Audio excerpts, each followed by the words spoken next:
পরিবারের শ্রেণীবিভাগ। আমরা সবাই পরিবারে বাস করি, কিন্তু সব পরিবারের প্রকৃতি এবং গঠন কাঠামো একরকম নয়। কতগুলো নীতির ভিত্তিতে পরিবারের শ্রেণীবিভাগ করা যায়।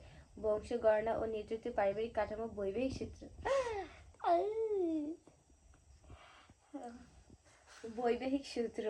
বৈবাহিক সূত্রের ভিত্তিতে 3 ধরনের পরিবার লক্ষ্য করা যায়, যথা একপত্নিক, বহুপত্নিক ও বহুপতি পরিবার। একপত্নী পরিবারে একজন স্বামীর একজন স্ত্রী থাকে, আর বহুপত্নিক পরিবারে একজন স্বামীর একাধিক স্ত্রী থাকে।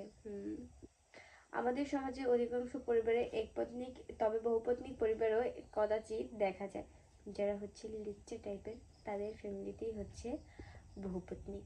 যাদের স্বামীর ক্যারেক্টারিস্টিক্স ভালো না, তাদের ফ্যামিলিতে শুধু 2টি বউ থাকে।